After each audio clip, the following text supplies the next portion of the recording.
정말로 올해가 시작한 지 엊그제 같은데 6개월이 훌쩍 지났습니다. 여기까지 이르게 된 모든 것이 주님의 은혜인데요. 그 주님의 은혜임을 깨닫게 되는 것이 바로 믿음이죠. 그 믿음 또한 하나님의 선물인데, 하나님의 선물로 주어진 이 믿음이 떨어지지 않고 온전한 믿음으로 나아갈 수 있도록 하나님은 우리에게 안전벨트를 주셨습니다. 뭐라고 그랬죠? 신앙 고백과 교회입니다.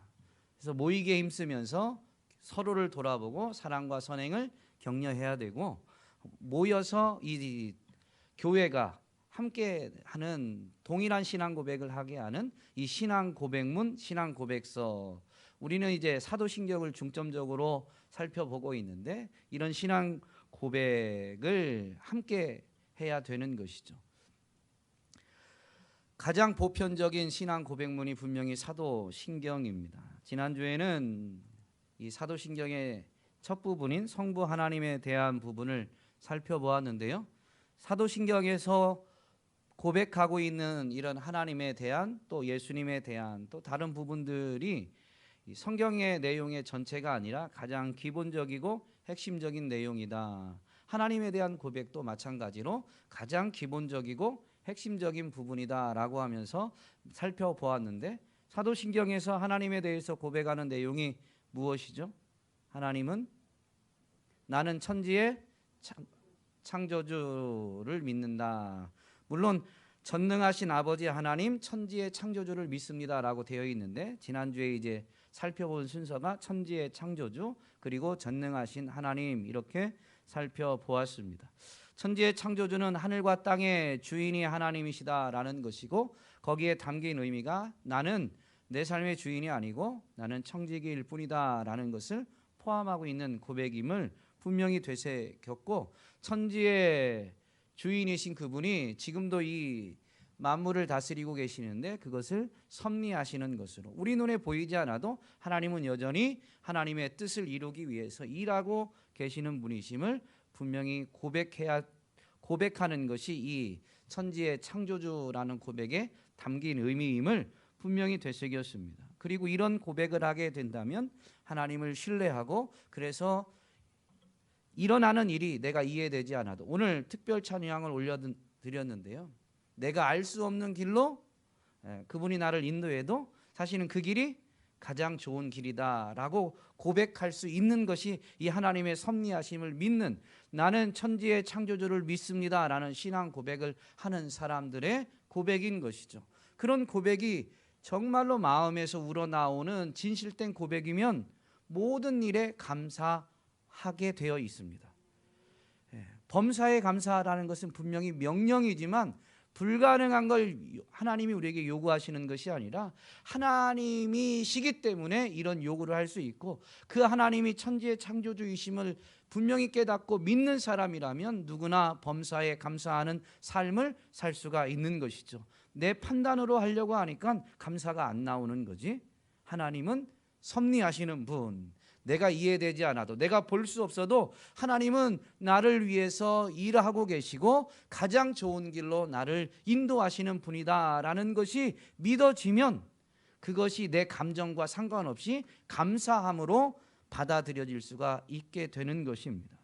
전능하신 하나님이다라는 것은 언약을 맺으실 때 언약을 맺은 그 사람이 언약을 하나님이 반드시 이루시기 때문에 그 하나님이 하나님의 때 언약을 이루실 때까지 인내하며 기다릴 수 있어야 되는데, 사람의 힘으로는 인내하며 기다릴 수가 없어서 하나님이 그것을 계시해 주신 것이 바로 이 전능하신 하나님이다. 자신의 뜻을 반드시 이루실 수 있는 분, 전능하신 하나님. 그래서 그 약속을 붙잡은 사람은 지금 상황상 인간의 지식으로 볼 때 이것은 불가능이야 할지라도 그 약속을 주신 분이 전능하신 하나님이기 때문에 인내하면서 기다릴 수 있게 되어지는 것이죠. 그래서 나는 전능하신 하나님을 믿습니다라고 할 때에는 비록 납득되지 않아도, 이해되지 않아도 그 하나님의 섭리하심과 같이 하나님을 기다리겠습니다.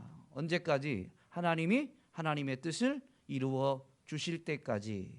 제가 인내함으로 기다리겠습니다라는 결단을 담은 신앙 고백이다라는 것을 분명히 되새겨 보았죠. 오늘은 성자 하나님에 대한 신앙 고백을 살펴보는데요. 사도신경에 보면 이 성자 하나님에 대한 신앙 고백은 6가지입니다. 6가지를 신앙 고백하게 되어 있는데 사도신경이 12개의 조항으로 분명히 이루어졌다라고 처음에 말씀드렸죠. 그러니 성자 하나님에 대한 신앙 고백이 절반이나 차지합니다. 성자 하나님에 대한 신앙 고백이 제일 중요하기 때문은 아니고, 물론 우리가 구원 얻는 데 있어서는 중요한 부분인 건 맞지만 성자 하나님이 삼위일체 하나님에서 제일 중요하다라는 의미는 아니다라는 설명입니다. 우리의 구원을 흔드는 이단의 공격들이 이 성자 하나님에 대한 부분들이 제일 많기 때문에 그것을 확실히 하고, 그래서 우리가 믿음을 지켜내기 위해서 이 성자 하나님에 대한 신앙 고백 부분이 많이 차지하게 된 것입니다. 교회사를 보면 이단이 가장 많이 공격한 부분이 이 성자 하나님, 바로 예수님에 대한 부분인데요. 이것은 예수님이 직접 말씀해 주시기도 하셨습니다. 마태복음 24장 23절 24절에 보면 마지막 때의 징조, 현상들에 대해서 예수님이 말씀하셨는데요. 그 중에 한 부분이죠. 그때에 사람이 너희에게 말하되 보라 그리스도가 여기 있다 혹은 저기 있다 하여도 믿지 말라. 거짓 그리스도들과 거짓 선지자들이 일어나 큰 표적과 기사를 보여 할 수만 있으면 택하신 자들도 미혹하리라. 택하신 자들을 할 수만 있으면 미혹하려는 그런 이 영적 대적 세상의 움직임이 뭐냐면 거짓 자칭 자기가 그리스도다라고 말하는, 자기가 예수다라고 말하는 이들이 있다라는 것과 거짓 가르침을 주는 거짓 선지자, 예수에 대한, 예수 그리스도에 대한 거짓 가르침을 던지는, 거짓 가르침을 가져다 주는 그런 거짓 선지자들이 있다라는 것을 분명히 밝혀 주셨습니다. 그러므로 이 신앙 고백만 확실히 해도 여러분 이단에 넘어가지 않아요. 오늘 우리가 읽은 성경 말씀에도 보면 베드로는 이 사도신경의 신앙 고백의 전신과 같은 더 압축되어진 예수님에 대한 부분만 고백하게 되는데, 이 고백이 뭐예요? 주는 그리스도시요 살아계신 하나님의 아들이십니다 라는 고백을 했습니다. 예수님이 이 신앙 고백을 칭찬하죠. 복이 있다. 그런데 이걸 알게 한 것은 혈육, 사람이 아니고 하늘에 계신 아버지시다 라고 하면서 이 신앙 고백에 진실된 신앙 고백이라면 이 신앙 고백이 얼마나 위력이 있는가라는 것을 마지막, 오늘 우리가 읽은 부분의 마지막 부분에서 예수님이 선언해 주시는데, 내가 내게 이르노니 너는 베드로라. 내가 이 반석 위에 내 교회를 세우리니 음부의 권세가 이기지 못하리라. 오늘 시간이 좀 많이 가서 짧게 살펴보긴 하겠지만요, 이 의미를 분명히 알고 진실되게 우리 마음에서 전인격을 다해서 예수님에 대해서, 성자 하나님에 대해서 믿고 고백하게 된다면요, 어떤 경우도 이단에 넘어가지 않습니다. 제 말이 아니고 주님의 약속이에요. 음부의 권세가 해하지 못한다 라고 분명히 선포해 주셨으니까 이게 진실로 그러하다라는 분명한 고백이 정말로 있다면 이단에게는 절대 넘어가지 않습니다. 세번역 사도신경에 보면 오늘 우리가 살펴본 부분은 성자 하나님에 대한 부분 중에 첫 부분인데요. 나는 그의 유일하신 아들 우리 주 예수 그리스도를 믿습니다 라는 고백입니다. 여기에 보면 성자 하나님에 대한 고백은 이런 표현으로 나누어 볼 수 있죠. 유일하신 아들, 주, 그리고 예수, 그리고 그리스도, 이 네 가지를 살펴보려고 하는데요. 먼저 예수라는 이 이름을 살펴보면 우리가 잘 아는 대로 예수라는 이름의 의미가 뭐예요?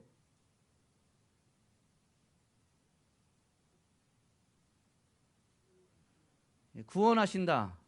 여호와께서 구원하신다라는 것입니다. 예수는 헬라식 표현입니다. 예수를 히브리식으로 바꾸면 뭐가 되죠? 여호수아입니다. 여호수아라는 이름이 헬라식으로 바뀌면 예수가 됩니다. 이 여호수아라는 이름의 뜻이 여호와께서 구원하신다라는 뜻입니다. 그러니 예수라고 이름한 이것도 여호와께서 구원하신다라는 것이죠. 사실 천사를 통해서 하나님이신 그분이 성육신 하실 것을 예고하시면서 그때 낳게 될 아기의 이름을 예수로 지으라고 분명히 천사를 통해서 하나님이 말씀하셨죠. 그러므로 이 예수라는 이름에 담긴 의미는 여호와께서 이 아들을 통해서 자기 백성을 구원하신다라는 약속인 거예요. 예수님이라는 이름 자체가 약속이 돼요. 왜냐하면 그 이름을 천사를 통해서 하나님이 명하신 것, 하나님이 그 이름을 주신 것이기 때문에 예수님 자체가 약속이 돼요. 그리고 예수님은 하나님 말씀, 하나님의 뜻에 온전히 순종하셨죠. 그래서 예수님을 이 하나님이 주신 약속의 성취자, 특별히 구약과의 연결점에서 보면 구약의 약속이 아닌 하나님이 새로이 주신 약속이니 새 언약의 성취자다라고 분명히 말하게 되는 것이죠. 또한 이 신앙 고백에 보면 예수님이 누구라고 고백해요? 그리스도다라고 고백하죠. 주 예수 그리스도로 고백하니까요.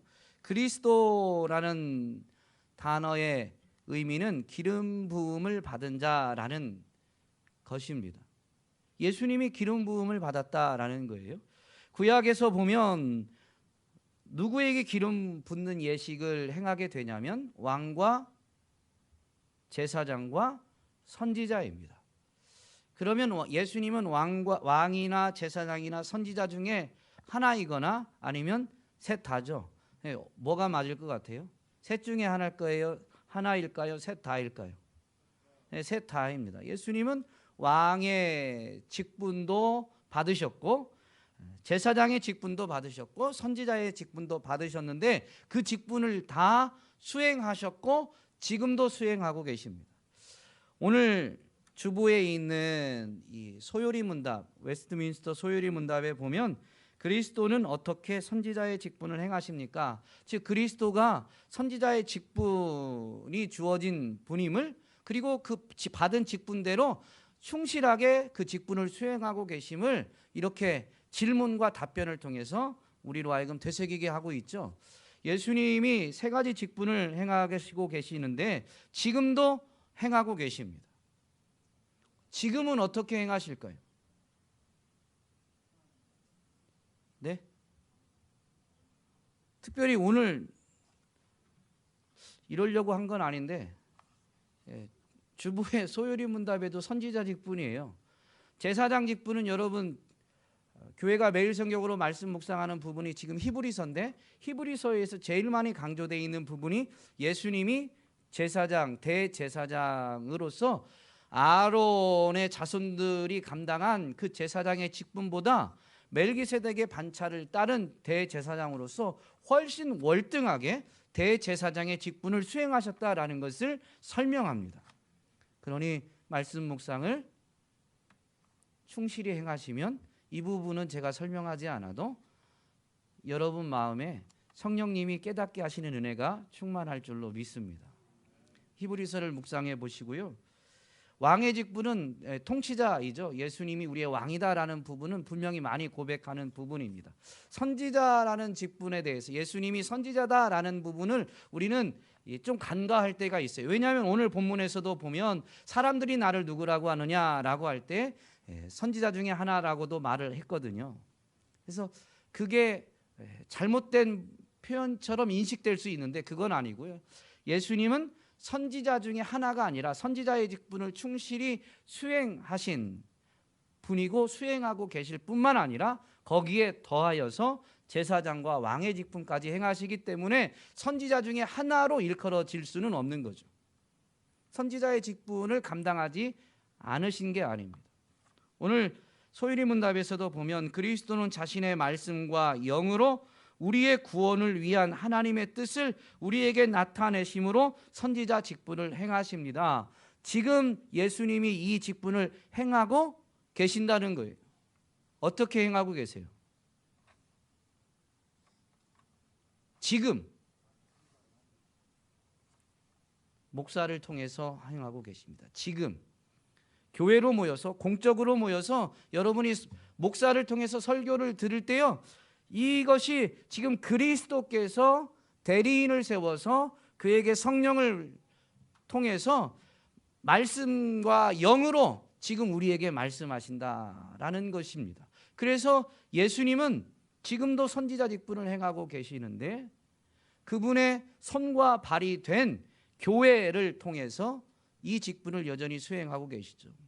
교회라는 관점에서 예수님은 교회의 머리가 되시고 우리는 그분의 몸이 된다라는 부분을 에베소서에서 분명히 가르쳐 주죠. 그래서 예수님은 지금도 교회를 통해서 이 직분을 행하시는데 특별히 선지자적 직분은 이 목사를 사용해서 행하십니다. 그래서 여러분, 목사가 잘생겼든 못생겼든 여러분 마음에 들든 안 들든 기도 많이 하셔야 됩니다. 기도 많이 하셔야 돼요. 아까 경건훈련에 대해서도 말씀드렸지만 목사가 던져주는 건 무조건 옳은 것으로 생각하면 안 됩니다. 목사도 사심이 있을 수 있고 목사도 죄성을 가지고 있고 목사도 연약한 존재일 뿐이에요. 그래서 기도해달라라는 것이죠. 제가 악한 의도를 갖고 있으니까 여러분 기도해야 됩니다라는 것을 지금 말씀드리는 건 아니에요. 악한 의도를 갖고 있지는 않지만 얼마든지 실수할 수 있고 넘어질 수 있는 존재이기 때문에 여러분의 기도가 분명히 필요하고 그거는 목사를 위한 기도가 아니라 목사를 위한 기도인 것처럼 보이지만 여러분 자신을 위한 기도인 것입니다. 왜냐하면 예수님이 그리스도가 지금도 선지자 직분을 행하시는데 목사를 통해서 행하시는데 목사가 정말로 그 사명을 온전히 감당하게 되어지면 여러분은 어떤 은혜가 있어요? 오늘 소율이 문답에 보면 구원을 위한 하나님의 뜻을 우리에게 나타내 주시기 때문에 여러분이 그런 목회자를 통해서 이 말씀을 받게 되어지면 그래서 주의 말씀으로 받게 되어지면 여러분이 구원의 은혜를 풍성히 누리게 되는 것이죠. 그러니 여러분을 위한 것이 되는 것입니다. 예수님이 그리스도다라고 고백하는 것은요 사실 쉬운 건 아니에요.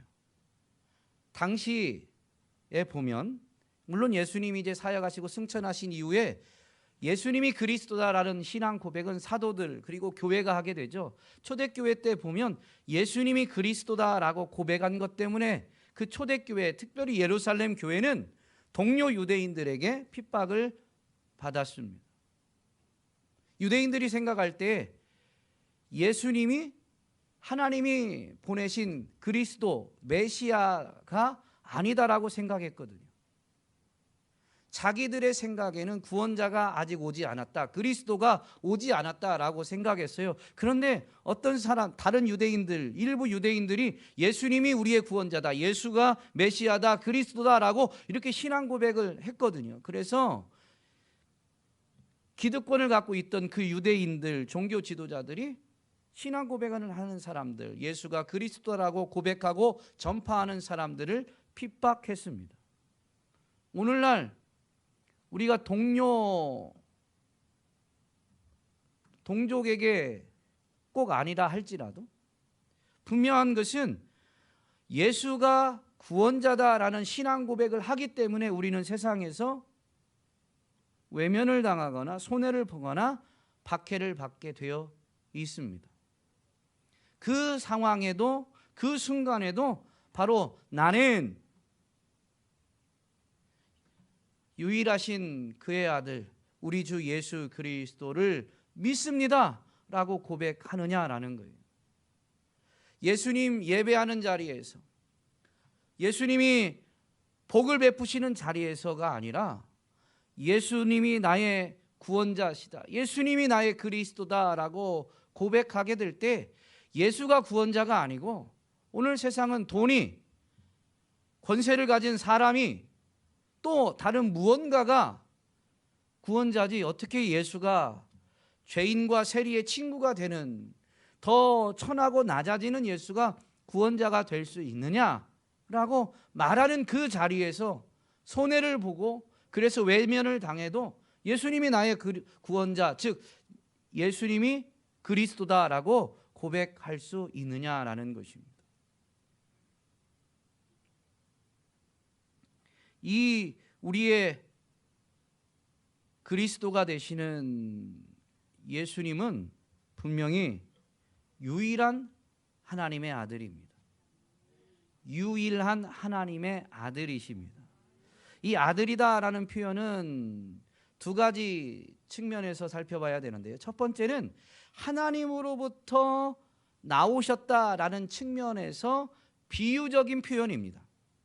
하나님으로부터 나와서 하나님이 아버지다라는 호칭을 이제 예수님이 사용하시고, 예수님이 아들이다라는 호칭을 사용하시지만 이 사람이 생각하는 그런 이 아버지와 아들의 관계가 아니에요. 왜냐하면 예수님이 뭐라고 말씀하시냐면 나와 아버지는 하나이니라 라고 말씀하시죠. 그래서 신학적으로는 삼위일체라는 이런 표현까지 하게 되는데요. 아버지와 아들이 동일하다라고 말할 수는 없어요. 하나다라고 말할 수 없어요. 우리가 사는 세상에서요. 그러니 우리가 이해할 수 있도록 비유적인 표현이에요. 하나님으로부터 오신 분이다. 근데 하나님으로부터 오신 그분은 어떻게 오셨어요?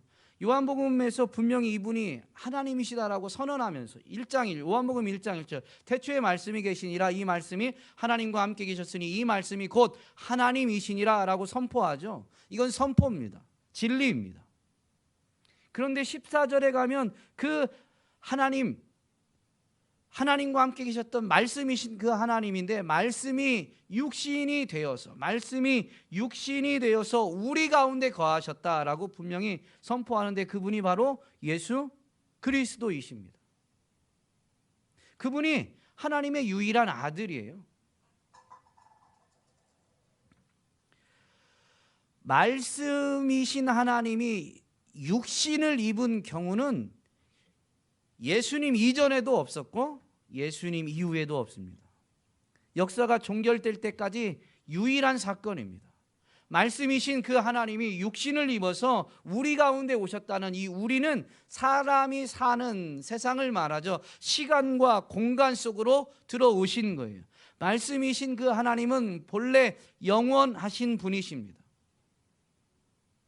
그래서 예수님에 대한 설명을 하는 히브리서 앞장에서도 그분은 육신을 입고 이 땅에 오시기 전에 히브리서적 표현으로 설명을 드리면 천사보다 잠시 동안 못하게 되는, 즉 사람과 같은 몸을 입으시기 이전에도 그분은 존재하신 영원하신 분이시다라는 걸 분명히 설명하고 있습니다.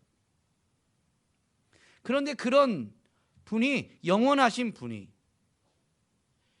육신을 입어서 시간과 공간 속으로 들어오신 거예요.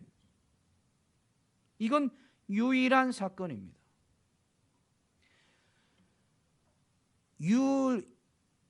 유일한 사건인 이유는 그분이 육신을 입고 하나님의 구원 계획을 성취하시는데요, 또 다른 구원자가 필요치 않기 때문에. 그래서 우리가 예수님에 대해서 그런 표현을 하죠. 오늘 제가 기도할 때도 분명히 말씀드렸지만 예수님이면 충분하다라는 표현입니다. 다른 분이 필요 없어요. 그래서 그분이 유일한 아들이시다라는 이 신앙 고백을 하는 사람은요, 내가 구원받는데 다른 것이 필요하지 않습니다라는 의미가 담겨 있는 거예요.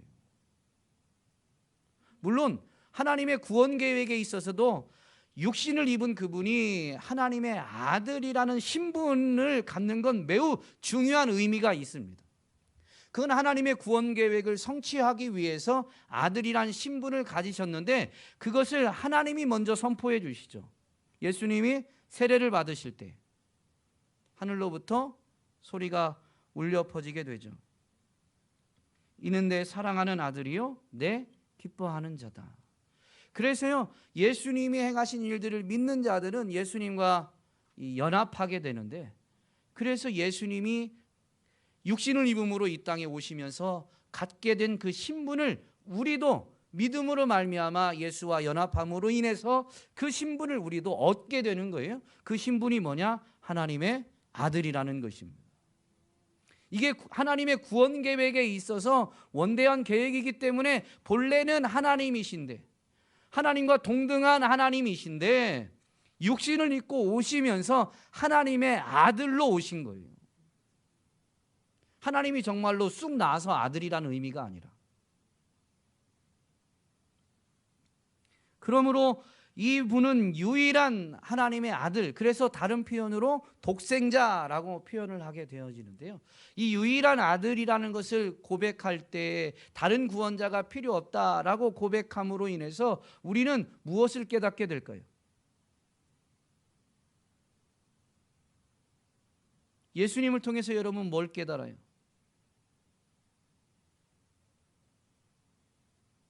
질문이 좀 막연하긴 하지만 하나님의 사랑을 깨닫습니다. 하나님이 세상을 이처럼 사랑하사, 이처럼이 얼만큼? 독생자를 내어주실 만큼. 또 다른 게 있어서가 아니라, 이 표현이 매우 중요하죠. 하나님의 구원 계획을 성취하는 데 있어서 이 유일한 아들이라는 표현은 하나님의 사랑의 그 크기와 넓이와 깊이와 높이를 이해하게 만들어주는 표현입니다. 둘이 있는 것도 아니에요. 둘 중에 하나가 아니라요, 유일한 아들을 하나님이 우리에게 내어주셨고, 그 내어주시는데 그 내어주심이 어디까지 내어주시는 거냐면, 그 유일한 아들이 물과 피를 다 쏟고 죽기까지, 생명을 내어주기까지 하나님이 우리에게 사랑을 베푸신 것입니다. 그래서 사도 바울이 예수 그리스도를 만나고 그분이 하나님의 유일한 아들이심을 깨달은 그가 이런 고백을 하게 되죠. 로마서 8장 32절에 보면, 자기 아들을 아끼지 아니하시고 우리 모든 사람을 위하여 내주시니가 어찌 그 아들과 함께 모든 것을 우리에게 주시지 아니하겠느냐. 여러분이 유일한 아들을 내어주셨다라는 것이 나타내는 의미가 뭐냐면요, 하나님은 어떤 것도 아끼지 않고 우리에게 내어주시는 분이다 라는 의미를 분명히 설명해 주죠. 그래서 그 아들을 통해서 이 하나님의 사랑을 깨달은 사도 바울이 그 로마서 8장 이어서 뭐라고 말합니까? 그 그리스도 예수 안에 있는 하나님의 사랑에서 어떤 것도 우리를 끊어낼 수 없다라는 분명한 하나님의 사랑의 그 강도, 하나님의 사랑의 농도를 분명히 고백하죠. 여러분, 그러므로 나는 그의 유일한 아들, 그는 바로 이제 앞에서 고백한 하나님이죠. 나는 하나님의 유일한 아들, 우리 주 예수 그리스도를 믿습니다라고 할 때 예수님이 하나님의 유일한 아들이다라는 이 고백을 함으로 인해서 우리는 우리를 구원하신 하나님의 사랑과 은혜를 온전히 되새기고 온전히 누릴 수가 있는 것입니다. 아브라함이 독자 이삭을 하나님께 바치려고 했어요. 사실 실제로 바친 것도 아니에요. 그러나 마음만으로는 바치려고 했습니다. 그때 하나님이 뭐라고, 그를 만류하시면서 뭐라고 인정하시죠? 모르는 게 없는 분이신데도 불구하고 아브라함이 진실된 그 행동에 하나님이 분명히 선언해 주시기를, 내가 이제야 나를 경외하는 줄 알겠노라. 그 이유는 내가 내 아들 내 독자라도 아끼지 아니하였으니 내가 이제야 내가 나를 경외하는 줄 알겠노라 라고 분명히 하나님이 직접 선언해 주시죠. 하나님이 우리의 마음 생각을 모르시는 분이 아니십니다. 우리의 마음 깊은 곳까지도 감찰하십니다. 우리의 앉고 일어섬을 다 아시는 분이십니다. 그런데도 불구하고 정말로 아끼지 아니하는 그때에 하나님의 확실한 선언이 있는 거예요. 이건 공증이죠. 그러면 하나님이 그렇게 그의 사랑을 인정해서 그를 사랑한다라고 할 때 하나님이 어떤 약속을 주세요? 아브라함에게 약속을 이루어 줄 것을, 그에게 복을 베풀어 주실 것을 분명히 말씀해 주시죠. 여러분, 그러므로 내가 그의 유일한 아들 우리 주 예수 그리스도를 믿습니다라는 이 고백이 진실된 고백이 되고 그게 정말로 삶이 되면요, 하나님의 사랑과 은혜를 누리게 됩니다. 이제는 신앙 고백을 했으니까 이게 아니라요, 이게 진실된 고백이고, 그래서 그런 삶이 되면 그러한 사람은 하나님의 사랑과 은혜를 풍성히 누리게 되어지는 것이죠. 오늘 저와 여러분이 이 고백이 진실된 고백이 되어질 때까지 의미를 되새기면서 필사를 하든 예배당에 와서 신앙 고백을 하든 정말로 진실된 고백이 되어질 때까지, 그래서 그 고백이 삶이 되어질 때까지 여러분 인내하며 나아갈 수 있기를 주님의 이름으로 권면드립니다. 분명히 하나님의 사랑과 은혜의 그 넓이와 깊이와 높이와 크기를 분명히 체험하게 되실 줄로 믿습니다. 마지막으로 살펴볼 부분이 주라는 부분인데요, 두 가지 의미가 있습니다. 주인이라는 의미가 있고, 이 주라는 표현은 여호와라는 것을 가리키는 것이기도 합니다. 주라는 것은 바로 유일한 아들 예수님이, 예수 그리스도께서 자신의 피값으로 우리를 속량하셨기 때문에, 우리를 사셨기 때문에 이제는 그분이 우리의 주인이 되시는 것입니다. 이것을 고린도전서에서 사도 바울이 분명히 그 교인들에게 가르쳐 주는데요, 너희는 너희 자신의 것이 아니라 값으로 산 것이 되었다라고 분명히 설명해 주죠. 예수 그리스도의 속량을 받은 이들은 예수 그리스도의 피값으로 사셔서 이제는 예수 그리스도의 것이 된 것입니다. 그래서 예수님을 정말로 믿는 자들은 예수님을 주로 고백하게 되어 있어요. 여러분, 예수님이 여러분의 주인이 되십니까? 또 하나는 이 여호와라는 것을 가리키는 단어입니다. 주라는 단어가 여호와라는 의미를 갖는 게 아니라요, 주라는 이 단어 자체가 여호와를 이렇게 대체해서 쓰여졌었거든요. 그래서 여호와를 가리키는 표현이기도 합니다. 70인역은 예수님 당시에 이 유대인들이 나라를 잃은 채 흩어지게 되잖아요. 그래서 그 유대인들이 이 로마 전역에 흩어져 있는데, 당시 로마 전역에서도 공통어, 공용어는 로마 말이 아니라, 로마어가 아니라 헬라어였습니다. 그 이전에 헬라 제국이 로마보다 더 먼저 세계를 제패하면서 이 헬라어가 더 이렇게 많이 퍼지게 돼서 세계, 오늘날로 말하면 거의 영어처럼 세계 공용어가 된 것이죠. 그렇게 흩어져 있는 이 유대인들이 자칫 여호와 신앙을 잃어버릴 수 있으니 당시 이 유대 신학자들이 모여서 구약 성경을 이제 계속 그들이 읽을 수 있도록 당시 공용어인 헬라어로 번역하는 작업을 합니다. 그때 참여한 이 학자들이 72명입니다.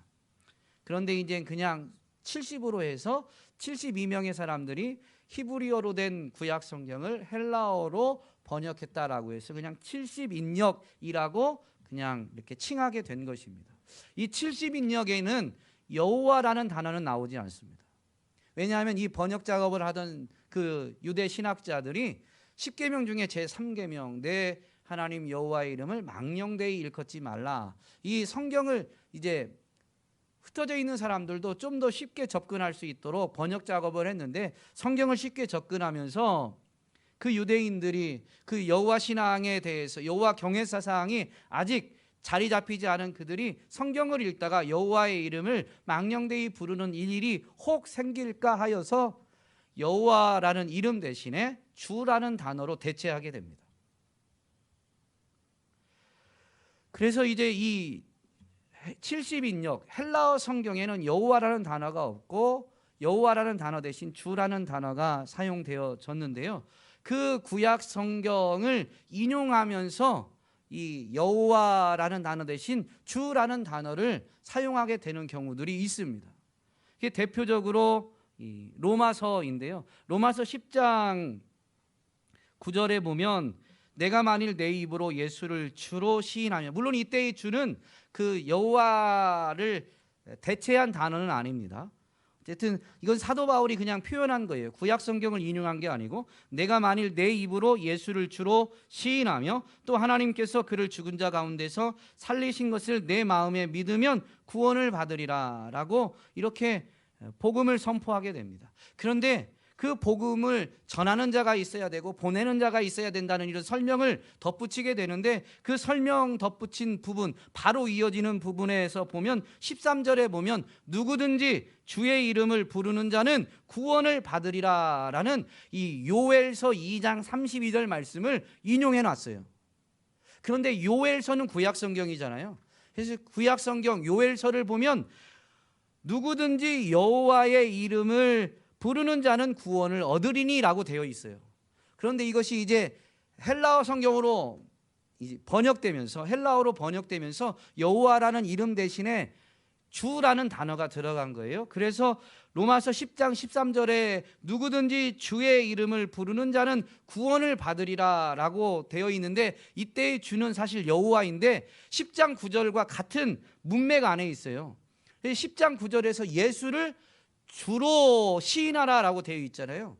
그러므로 이때의 주 예수님을 주로 시인하라 라는 것은 누구든지 주의 이름을 부르는 자는 구원을 얻으리라 라고 분명히 요엘서를 인용하면서 예수를 주로 시인해야 된다고 선포하고 있는 것이기 때문에, 예수님을 뭐로 사실을 고백해야 되냐면 예수는 여호와이시다라고 고백해야 되는 거예요. 그 여호와라는 것을 우리가 지금 이해하면, 신학적으로 보면 성부 하나님과 같은 하나님이시다라는 의미인 거죠. 다른 분이 아니다, 하나님이다. 예수는 하나님이시다라고 고백할 수 있어야 되는 겁니다. 여러분, 갑자기 막 어려운 얘기 어려우시죠? 조금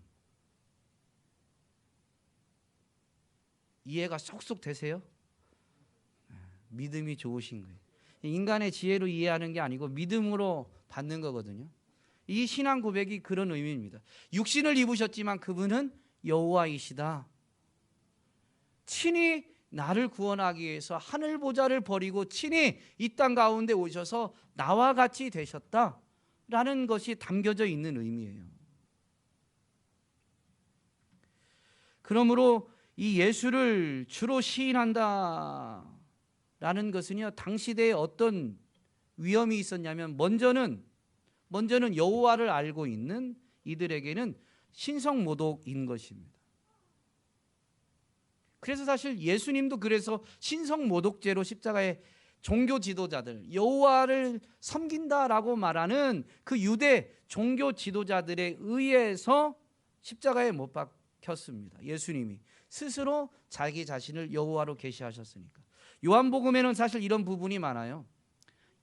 이 여호와라는 이름의 의미가 나는 스스로 있는 자다라는 이 출애굽기 3장 14절에 있는 표현을 이 히브리어로 바꾸면 여호와라는 단어거든요.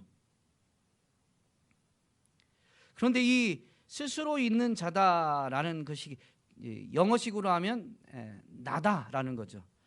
I am who I am. 그래서 I am이라는 이 표현, 나다, 나는 무엇이다 라는 이런 선언인데, 요한복음은 사실 이런 예수님의 자기 계시, 자기 선언이 7가지가 나옵니다.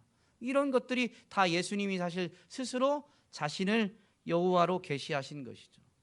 우리가 예수님의 생애에서 납득되지 않는 부분들이 있는데요, 그 부분들이 뭐냐면, 예수님이 종교 지도자들과 이렇게 이야기할 때 우리 성경으로 말하는 겁니다. 요한복음 8장에 보면 성전 이 헌금함에서 가르치시다가 바리새인들과 이렇게 논쟁이 붙게 되는데, 예수님이 그때, 예수님은 아브라함보다 먼저 있었다라는 것 분명히 말씀하십니다. 아브라함이 나기 전부터 내가 있느니라, 내가 있다라는 게 I am이라는 표현입니다.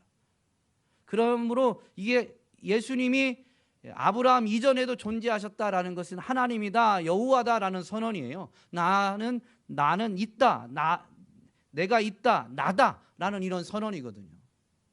그때 이 논쟁하던 그들이 갑자기 돌을 들어서 예수님을 치려고 합니다. 왜냐하면 아니 사람인데, 사람의 몸을 입었는데 자 스스로 내가 여호와다라고 이렇게 말하고 있는 거거든요. 그러니까 지금 하나님을 모독한다라고 해서 그 즉시에서, 신성 모독죄는 여러분 즉결 처분이거든요, 유대 사회에서. 그래서 돌을 들어서 치려고 한 거예요.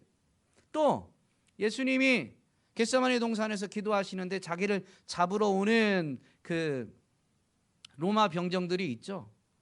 가룟 유다와 함께. 그들이 이제 예수님이 그들에게 너희 누구를 찾느냐, 그러니까 예수라를 찾는다라고 할 때 예수님이 그때 분명히 말씀하십니다. 내가 그니라. 내가 그니라라고 할 때 내가 그다라는 이런 선언인데, 물론 문맥상으로 보면, 우리말로 보면 너희가 찾는 예수가 바로 나다라는 의미처럼 보입니다. 그것도 맞는 거예요. 그러나 예수님이 내가 그다라고 할 때, I am이라고 할 때 이 표현은 여호와로 자기 자신을 나타내신 거예요. 요한복음에 보면 예수님이 이렇게 말씀하실 때 그 로마 병정들이 물러가서 땅에 엎드러집니다. 여러분 납득이 되세요?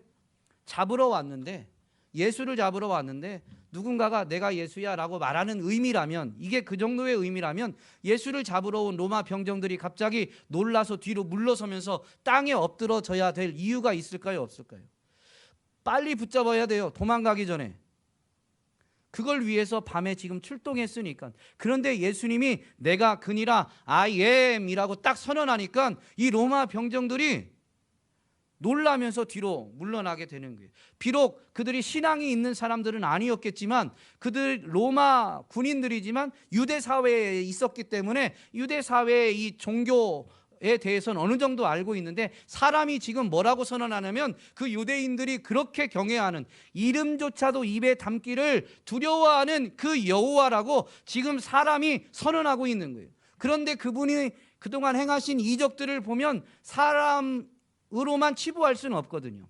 놀라운 표적과 기사가 뒤따랐다는 소문은 로마 병정들도 분명히 알고 있었고, 거기다가 예수님이 직접 자기 자신을 내가 여호와다, I am 이라고 선언하니까 그들이 잡으러 왔다가 그 말에, 그 선언에 놀라면서 뒤로 물러나고 땅에 엎드러지게 됩니다.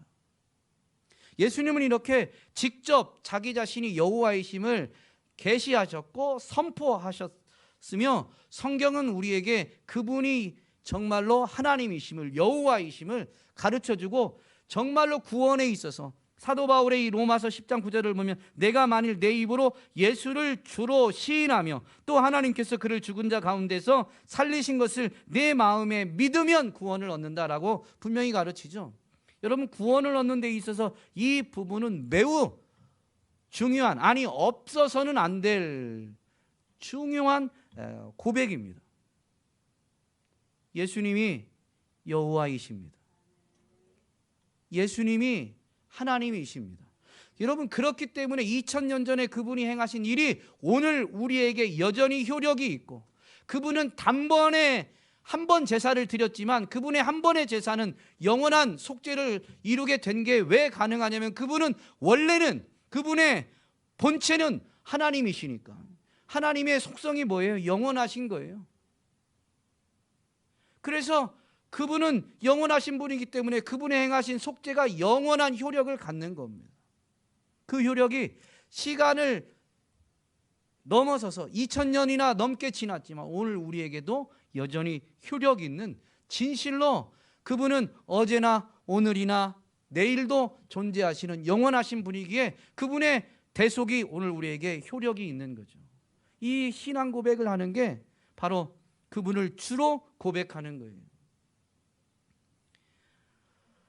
이 예수님이 누구신가라는 질문을 가이사랴 빌립보에서 했는데요, 로마 시대 때 황제 숭배를 강화하기 위해서 로마 통치 지역 중에 특정 성읍에는 이 황제의 성읍이라고 말하는 가이사랴 빌립보, 이 가이사랴가 바로 이제 황제의 도시다라는 의미입니다. 빌립보라는 이 도시의 이름이지만 시저, 영어식으로 하면 시저, 이 가이사랴가 그건데요, 이 황제의 도시였어요. 그 도시에는 중앙에 황제의 신상이 있고요, 로마의 지배를 받는 모든 사람들, 피지배 민족들은 그 황제의 신상 앞에서 절하면서 로마 황제가 주시다라는 것을 외쳐야 됩니다. 입술로 이걸 고백해야 돼요. 그런데 예수님이 제자들에게 신앙 고백을 묻는 그 고백을 갈릴리나 어떤 다른 성읍에서 하는 게 아니라 가이사랴 빌립보에서 하신 이유가 있는 거예요. 주가 둘일 수가 없어요. 주인이라는 의미도 있고 이 하나님이라는 의미가 있는데요, 이 하나님이 둘일 수가 없는 거예요. 그래서 지금 가이사랴 빌립보에서 예수님이 이 질문을 하는 거예요. 오늘 우리의 신앙 고백도 마찬가지입니다. 교회 와서는 예수님이 주시다라고 고백하고, 세상에 가서, 직장에 가서는 사장님이 주시죠, 돈이 주죠 라고 한다면 여러분, 그 신앙은 참된 신앙이 아닙니다. 황제가 주다라는 것을 말하지 않으면 핍박받고, 심지어 어떻게 돼요? 붙잡혀서 죽음을 당할 수도 있어요. 예수님이 주시다라는 이 고백은 목숨을 건 고백이에요. 오늘 우리는 예수님이 주시다라는 고백을 하지 않을 때 당장 죽임을 당하진 않지만, 분명히 이런 역사적 상황을 기억하면서 예수님이 주시다라는 고백에는 나의 전부를, 목숨을 거는 그런 결단이 있어야 됩니다. 이 결단이 있으면 주님께 뭐든 아끼겠어요? 목숨을 드리는데, 지금 목숨을 걸고 있는데. 그래서 어떤 신학자는 기독교의 신앙 고백은 매우 위험하다. 예수님이 가르치신 주 기도, 세상에서 가장 위험한 기도다라고 표현도 합니다. 여러분, 좀 무거울 수 있지만, 그러나 하나님은 그런 신앙의 결단을 한 자들에게 신실하신 분이십니다. 먼저 이미 그분이 자신의 생명을 내어주는 걸 보이셨어요. 그래서 우리가 그분을 주로, 그분만이 우리의 유일한 하나님으로 고백할 수가 있게 되는 것이죠. 오늘 저와 여러분이 참된 신앙 고백을 통해서 결코 흔들리지 않고 진실로 그분이 언약을 신실하게 지키시는 하나님 되심을, 그분이 우리의 주인 되심을 삶에서도 확인하게 되는, 그 사랑과 은혜를 풍성히 누리는 저와 여러분이 될 수 있기를 주님의 이름으로 축복합니다.